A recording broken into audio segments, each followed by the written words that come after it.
Hello दोस्तों, कैसे हो आप लोग। आई होप सभी लोग अच्छे होंगे और जहाँ भी होंगे अच्छा कर रहे होंगे। तो आज की इस वीडियो में मैं बनाने जा रहा हूँ बहुत ही पूज्य, बहुत ही माने जाने और जिनकी श्रद्धा पूरे वर्ल्ड में फेमस है, श्रीमान श्री भगवान खाटू श्याम जी। आप सभी को पता होगा कि खाटू श्याम जी का जो मंदिर है वो राजस्थान में है, सीकर डिस्ट्रिक्ट राजस्थान में है, जहाँ पे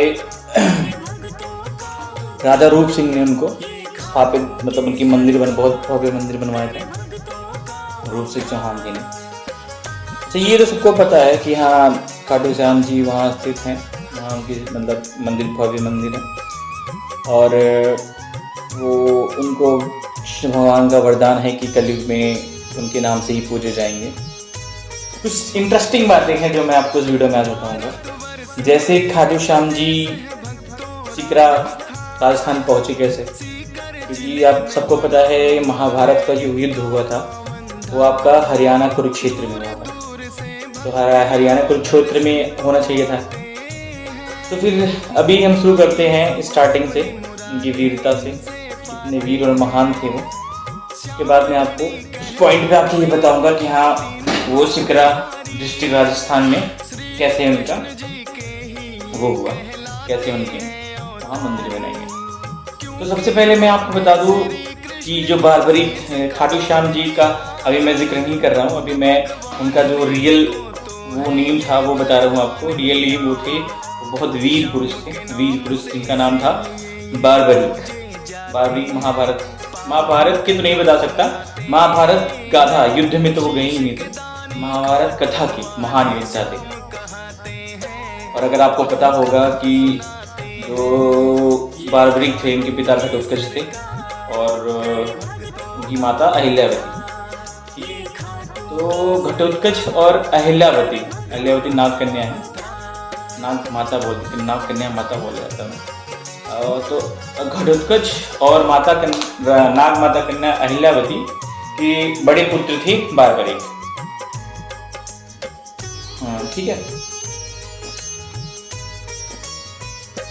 तो जो घटोत्कच और अहिल्यावती के पुत्र थे बारबरीक, और जो उनकी दादी थी हिडिम्बा, और उनकी जो दादाश्री थी वो वीरों में वीर भीम को सभी जानते हैं, भीम जी को सभी जानते हैं, सदाधारी भीम उनकी दादा थे। तो ऐसे देख सकते हैं भीम के पुत्र घटोत्कच और घटोत्कच के पुत्र बारबरीक। अब आते हैं गाथा में। जो वीर महापुरुष बारबरीक थे उनको बहुत सारी सिद्धियां ज्ञान प्राप्त थे, बहुत मतलब उन्होंने माता वैष्णो देवी की, माता रानी की पूजा करके बहुत सारी सिद्धियां प्राप्त कर रखी थी। बहुत मतलब आप समझ लो कि अगर वो युद्ध में उतर जाते तो युद्ध एक पल में खत्म होता था। उन्होंने माता आदिशक्ति से घोर तपस्या करके 3 बार अर्जित किए थे, अपनी मतलब पूरी श्रद्धा के साथ उनकी पूजा की आदिशक्ति की, और 3 बार उनसे अर्जित किए थे। वो 3 अभेद बार, इसीलिए उनका नाम 3 बारधारी भी कहा जाता है। अगर आपको पता हो खाटू श्याम जी को 3 बारधारी भी कहा जाता है। उनके यहाँ जो प्रसाद मिलता है उस पर भी 3 बार का सिंबल होता है, जो वहाँ के पताके झंडे मिलते हैं उस पर भी 3 बार का सिंबल होता है। यही रीजन है कि उस पर 3 बार का सिंबल होता है। 3 बार की क्या खासियत थी, एक बार जो था वो किसकी रक्षा करनी है उसको पॉइंट कर लेता था, दूसरा जो था किसको मारना उसको पॉइंट कर लेना था, तीसरा डायरेक्ट मार देता था वो टाइम लेकर। तो ये 3 बार उनके पास अचूक थे। और एक मुनि ऋषि थे जिनकी गहन तपस्या कर रहे थे ये बारबरीक जी, तो उन्होंने उन्हें अजय धनुष भी दिया था। अजय धनुष मतलब समझ रहे हैं आप, तो धनुष लेके जिस भी युद्ध में चले जाएंगे वो युद्ध हार नहीं सकते, जीतना ही जीतना है उनको। तो फिर अब कहानी ये स्टार्ट हुई कि भाई इतने बड़े योद्धा, इतने महान योद्धा, उनको युद्ध में क्यों नहीं जाने दिया गया। तो इस भगवान आपको पता है बहुत चतुर थे, महाभारत की पूरी लड़ाई में जो भी संहार किया वो कृष्ण भगवान ने किया है, ये सभी को पता है।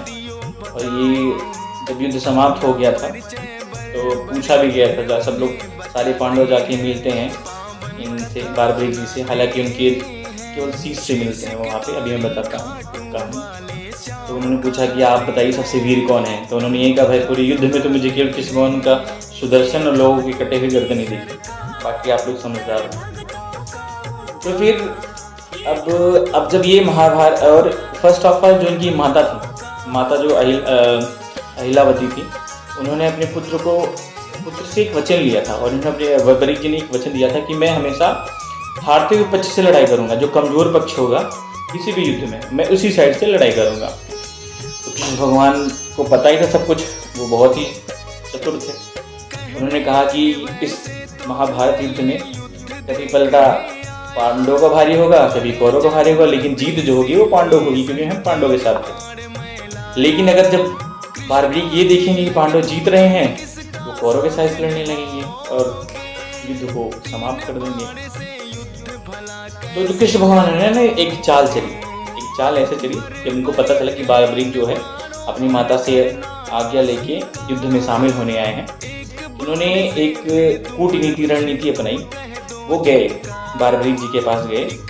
कोई कहता कि वो गए थे ब्राह्मण के भेष में, कोई कहता है कि नहीं वो ऐसे ही नॉर्मल भेष में गए थे, अलग अलग कहानी है इसकी। तो वो गए, उन्होंने कहा कि एक्चुअली मैंने सभी योद्धाओं से मिल चुका हूँ और सभी योद्धाओं से मैंने बातचीत की है। तो कृष्ण भगवान गए बारबरीक जी के पास और उनसे डायरेक्टली तो नहीं पूछा कि आप कितने वीर हैं, कितने महान हैं। उन्होंने कहा कि एक्चुअली मैं सारे योद्धाओं से मिलके आ रहा हूँ और उनकी क्षमता जानने की कोशिश की मैंने कि कितने वो सक्षम हैं, इस युद्ध में क्या कर सकते हैं। तो कृष्ण भगवान ने बताया बारबरीक जी को कि जो भीष्म पितामह है, उन्होंने कहा कि मैं इस युद्ध को 20 दिन में खत्म कर दूंगा अकेले, अगर अकेले लड़ेंगे तो जो गुरुद्रोण थे उनसे भी पूछा उन्होंने, तो गुरुद्रोण ने कहा कि इस युद्ध को मैं 22 दिन में खत्म कर दूंगा। और वीर कर्ण से पूछा गया, वीर कर्ण ने कहा इस युद्ध को मैं 24 दिन में खत्म कर दूंगा। फिर अर्जुन से पूछा गया कि कृष्ण भगवान बता रहे हैं बारबरीक को, तो अर्जुन ने कहा कि मैं इस युद्ध को अकेला 28 दिन में खत्म कर दूंगा। तब कृष्ण भगवान ने कहा कि भाई यही जानने आया था कि बारबरीक आप कितने सक्षम हैं, इस युद्ध को आप कितने समय में खत्म कर सकते हैं।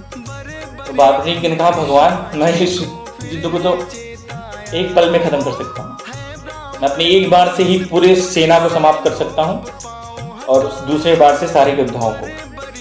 तो कृष्ण भगवान कहे यार ऐसा तो मुमकिन नहीं है, कोई इतना ताकत है ही नहीं। बोले ठीक है बताइए मैं कैसे प्रमाण दे सकता हूँ। तो एक पीपल के वृक्ष के नीचे खड़े थे, जो भी वार्तालाप हो रही थी वो पीपल के वृक्ष के नीचे हो रही थी। तो बोला ठीक है आप प्रमाण देना है आपको, तो आपके पास आपके 3 बाण हैं, धनुष है, इस वृक्ष में जितने भी पत्ते हैं आप मुझे इसमें होल कर छेद करके दिखाइए, छिद्र करके दिखाइए। तो बारबरीक जी ने कहा ठीक है। उन्होंने निकाला धनुष, चढ़ाया बाण और अपने मंत्र का जाप किया और चला दिया।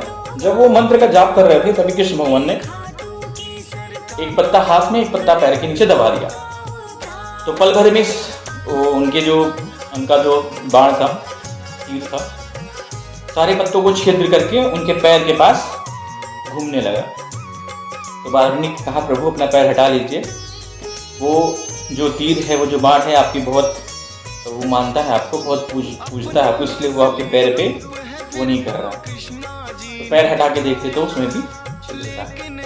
जब कृष्ण भगवान ने ये देखा कि भाई साहब लंका लग जाएगी, ये पहुंच गया तो पांडव तो हारेंगे क्योंकि मैं उनको जिताने के लिए जा रहा हूँ। तो उन्होंने कहा भाई देखो मैं देख लिया तुम बहुत ही वीर हो, तुमसे ज्यादा शक्तिशाली कोई नहीं है पूरे वर्ल्ड में, पूरे विश्व में, लेकिन मैं तुमको एक बात बताता हूँ, जब भी कोई महायुद्ध होता है तो उसके लिए ना किसी वीर की बलि दी जाती है, रणचंडी को, जहाँ मतलब रणभूमि में रणचंडी को बलि दी जाती है। तो मैं अब देखो कृष्ण भगवान यहाँ पर मैंने वही कहा 2 कहानी है, एक ब्राह्मण के रूप में, कृष्ण भगवान के रूप में।